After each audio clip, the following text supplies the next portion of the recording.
Jadi hitung-hitungan strategis. Sebab itu sejarah Wali Songo itu tidak ada yang tidak ngakui sistem negara.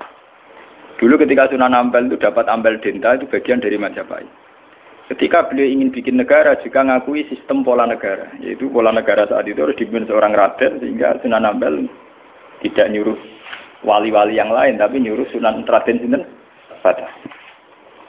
Begitu terus zaman Basim Asy'ari juga ikut Masyumi. Ngakui proses bernegara secara konstitusional sehingga Basim ya ikut Masyumi saja, ikut kelompok bagian dari negara. Dulu ketika era Soekarno ya ada kabinet K4 termasuk NU yang ngakui proses hukum negara. Karena dengan NU ikut partai politik dan bagian dari negara itu kalau diserang Malaysia atau Portugal ya ada karo nyerang Indonesia.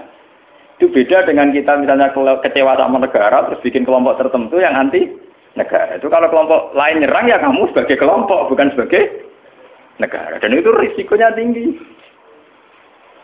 Artinya secara syariat itu Nabi benar ketika memandu talzam jama'atul muslimin. Kamu ikut kelompok mayoritas orang Islam. Tidak orang mukmin. Muslimin itu lebih preman. Muslim itu ya preman mlebu, gento ya napa? Mlebu, momene sing kaya kula ora pati gento malah mlebu. Lho nggih karena aturan Islam, kalau dalam terminologi agama, muslim itu kelasnya itu paling rendah, paling umum. Karena kelas pertama itu Islam, terus iman, terus ihsan. Makanya di Quran itu qalatil a'rabu amanna. Qul lam tu'minu walakin qulu aslamna. Lah di Quran qalatil a'rab amanna. Wong desa muni amanna. Sajane urung level e muni amanna, lagi aslam. Nah, padahal Nabi nyuruh talzam jama'atul muslim. Wis pokoke melok umume wong Islam. Mana kula nu pun bolak-balik cerita. Saya ini termasuk ulama yang mboten ate salat tahiyat masjid orang. Mergo umume wong ra salat yo melok ra salat. Saking kula lho nggih, tapi aja tiru lho. Karena saya begitu berangkat dari muatan ilmu saya gitu loh. Jadi orang krono kaslan tak hitung secara strategi menapa.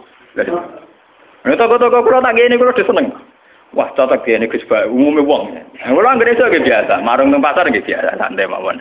Ani bakule nggih bangga. Gus Ba sering dareng mriki. Aku lho ora urusan ana cerita ulama marung muruah ana buan. Pokoke umume wong Islam ku marung ya napa? Marung. Termasuk umume kasus sithik-sithik duwe. Agar gak nemen-nemen. Misale nyenengi tangga selingkuh agar gak nemen-nemen, pokoke sing umum-umum mah.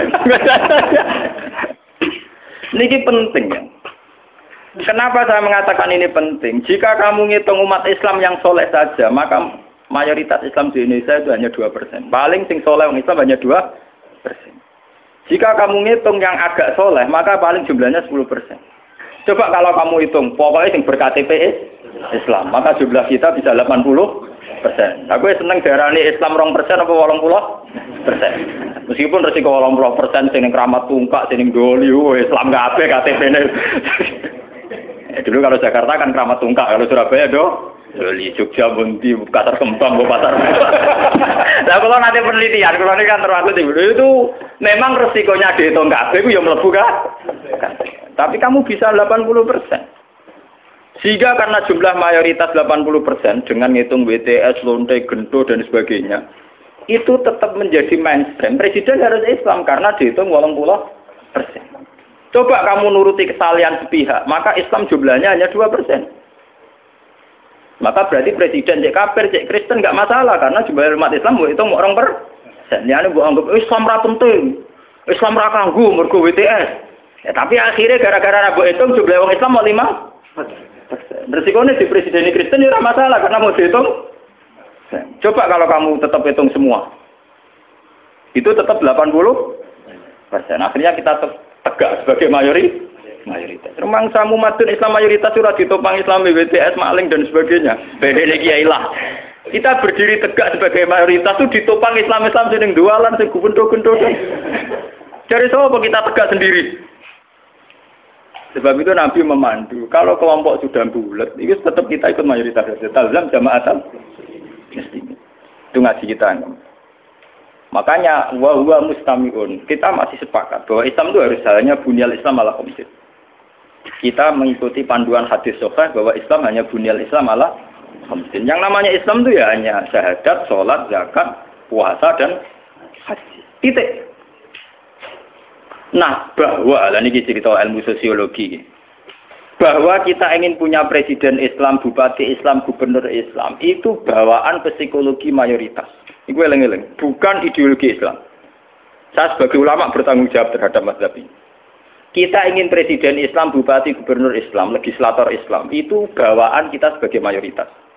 Karena kita sebagai mayoritas, tentu presidennya dari kelompok mayoritas, yaitu Islam.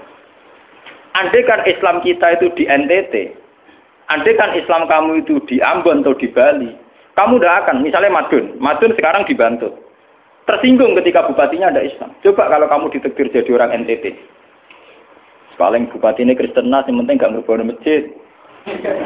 Misalnya Mustafa begini, hidup di Amerika, dia paling pikirannya kan, dia tidak mensyaratkan presiden Islam, ya orang nyarat gubernur Islam, yang penting nggak ngusir wong Islam. Tapi saat dia Bantul karena mayoritas, dia mensyaratkan bupatinya. Itu bukti bahwa keinginan kita punya bupati gubernur Islam itu bawaan psikologi mayoritas, bukan bawaan ideologi Islam. Kalau Islam ya hanya bunyal Islam Allah khamsin. Bangunan Islam ya hanya 5 itu. Bangunan iman ya hanya 6 itu. Paham ya?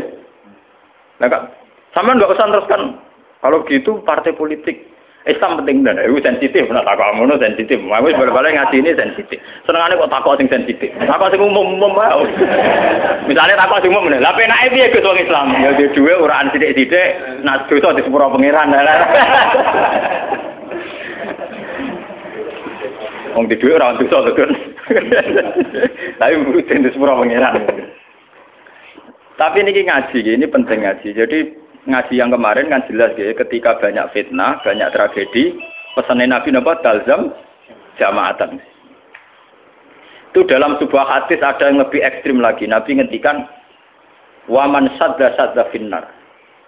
Siapa yang ingin bikin kelompok sendiri, merasa benar sendiri, maka waman sadda finnar. Dia akan masuk neraka. Itu artinya pentingnya sebuah mayoritas. Karena mayoritas ini penting, kita akan ikut sesuai umumnya orang. Karena warahmati wasiat kullasya. Kalau kita ngaji secara tasawuf, ya warahmati wasiat kullasya. Kulo sering ngaji teng santri-santri. Kulo ada sing ngaji kulo nganti nangis. Kulo ceritani. Kulo niku ulama. Kulo sering numpak mobil pribadi, sering ngebis gitu. Ketemu preman sering kulo sering lunga dhewean. Tak ceritani. Kita ini sebagai mukmin kan meyakini warahmati wasiat kullasya. Rahmatnya Allah itu ada di mana-mana dan lewat siapa saja. Kalau kita misalnya jadi kiai, wah sementing ngurusi santri. Sekali lunga dhewean kecelakaan. Wong sing ning dalan-dalan rata-rata wong fasik. Sing sering memberi pertolongan dini nek ana kecelakaan ning dalan-dalan ya wong ning dalan-dalan. Ora ngarah Pak Kiai. Ya ora ngarah wong pati soleh tenanan. Tapi ternyata Allah membuat orang di jalan-jalan hikmahnya banyak. Mereka adalah orang-orang yang sering melakukan pertolongan dini saat ada kecelakaan. Mereka adalah orang-orang gara-gara ning dalan-dalan ana kesasar takok alamat ditakoki. Kowe tahu di ganjaran zona alamat wong kesasar. Mergo kita ora tahu ning dalan. Tapi ternyata rahmati Allah diliwatno wong ning dalan-dalan, kita lunga ning ndi ora alamate takok orang yang di jalan. Kita harus iman karo rahmati wasiat kullah. Rahmatnya Allah di mana-mana. Nanti kalau be ulama lagi biasa teng terminal, ketemu macam-macam gitu biasa. Cara kula nggih biasa, tak mau coba rahmati wasiat napa? Kula biasa ngono. Ya artinya ya kita harus iman. Dan saat kita meyakini mayoritas bahwa rahmatnya Allah Taala itu mayoritas, Islam juga mayoritas, kita merasa saat di pondok ya kumpul wong Islam, saat di terminal kumpul wong Islam, ning dalan kumpul wong Islam. Coba kalau kamu pakai eksklusif. Terminal begitu cabur itu fasik kabeh. Baru ngono butuh ngising di WC wong fasik wong bayar. Mbok dalili, nulung wong kok bayar fasik. Nah, kowe malah iso ngising kan. Fasik ka Allah, penting nyediakno WC kena bengi. Di bang soleh ra di fasilitas. Fasik ka Allah. Jadi contoh-contoh betapa eksklusisme, satu perasaan eksklusif itu menyesatkan. Allah sendiri terbuka rahmati wasiat kulas. Lah kulas ini lebih dekat mayoritas apa minoritas? Lebih dekat teori apa? Mayoritas. Nah, makanya saat ini kita ngaji ini bahwa panduan Nabi untuk mengikuti mayoritas itu secara syariat memang sudah benar dan setelah teori rasional teknis juga sudah benar. Cuma kan saya harus menyampaikan ini lewat ngaji bahwa ini bukan akal-akalannya Gus Bah. Memang ada di kitab yang diyakini sahih, yaitu ini kitab Muslim. Muslim itu 2 kitab, yang satu paket dengan Bukhari napa? Muslim. 2 kitab yang diyakini sahih setelah kitabullah. Ya, dalam keyakinan mayoritas orang Islam setelah kitabullah adalah kitab Bukhari napa? Muslim. Dan lewat kitab sahih ini sampean tahu bahwa panduan mengikuti mayoritas adalah panduannya Nabi. Paham ya? Panduannya sinten? Nabi. Mulane kiai-kiai ngalim-ngalim Jawa juara bejoban. Umumnya wong nganggo hem nganggo hem. Ini biasa umum wong. Karena mereka tahu betul pentingnya mayoritas, pentingnya tradisi mayoritas.